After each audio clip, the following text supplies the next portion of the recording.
let's talk about Glorious Exploits by Ferdia Lennon because it's really good. I thoroughly enjoyed it, and I don't think enough people are giving it the respect that it's entitled to. I myself am also guilty of underestimating this book. When I found out that this won the debut prize for fiction this year, I was surprised to say the least, only because three of the shortlisted novels were so much more popular and had like so many ratings and so many people talking about them.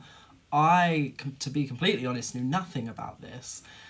But I do like that. I love it when an outsider wins, and it makes me more excited for the prize, because if we just gave it to the fan favourite every time, then what would be the point? So I was very quick to pick it up. I wanted to see what all the buzz was about, how it managed to beat three really big books that have come out this year, and loved it. Thought it was really entertaining. It perfectly rides the line of like tragicomedy, where it's got some upsetting stuff, but most of the time it's great, you know? There's slapstick humour, there's gallows humour, which is like my favourite kind. I wouldn't judge it too strenuously on the historical fiction of it. Like, it's not trying to be a watertight case study of the end of the Peloponnesian War. Like, it's more or less like a sort of Monty Python skit. Like, you're reading this to have a laugh, not to be educated, if that makes sense. Yes, it's 412 BCE. The Athenians tried and failed to occupy Syracuse and are now being kept as starving prisoners in a quarry.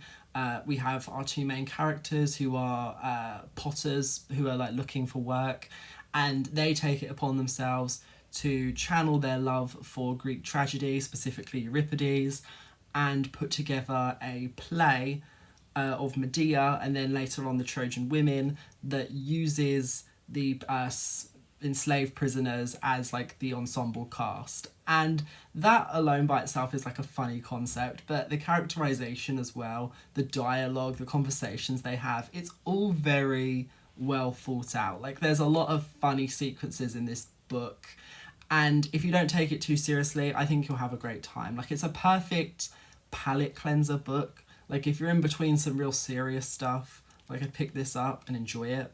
Because it made me realise as well, the Greek retelling genre, I suppose this isn't really a retelling, although there are elements of like history and mythos involved in it, so I would still put it in that sort of subgenre.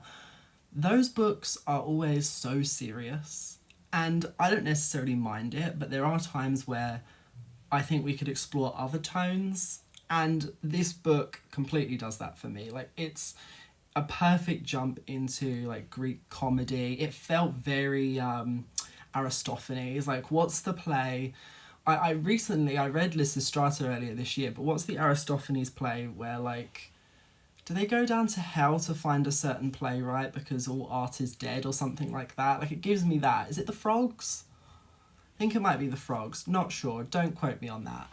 But it was giving me that vibe of like, the two Syracusan main characters are basically saying, look, we don't know how much longer Athens is going to last because they can't fight for toffee. They're brainiacs, they're smart, they're artists. We love them for it. So let's take these prisoners and preserve the beauty of their art by making them perform this play for us. And that's such a fun concept. The references to Euripides as well. Again, I've not read any Euripides, but now I want to, because there were so many fabulous references to his work that I found entertaining, and references to Medea and Jason as well, a story that's always been very dramatic, and there's a lot to unpack with that. I just think this writer has managed to tap into a mood that we don't see very often, and I think we should, because it is very special, that like perfect intersection of like tenderness and also lightheartedness. Like, there are moments that will make you laugh, but then there's also some more emotional, poignant bits to it as well. And I love that mix. I have seen people complain about the swearing. Yes, there is a lot of swearing in the book, but it didn't bother me. I think it depends what you're coming to it for. If you're expecting watertight, to the nines, realistic, this is exactly how the Greeks lived, historical fiction, you're in the wrong place. If instead you just want to enjoy yourself and have like a Monty Python-esque, it was almost giving like, I want to compare it to Lapvona, but that is a very different vibe because Atesha Moshfegh goes all in and gives us some real filthiness. Like, that book is wild. This is on the straight and narrow, but is still like entertaining in a overly bombastic way, while still also like pertaining to a specific time and place. So I do think if you like that book, there are parallels there as well. But honestly, if you're just a fan of like Greek writing and Greek comedy in particular, I think this is great. Give it a go. It's great.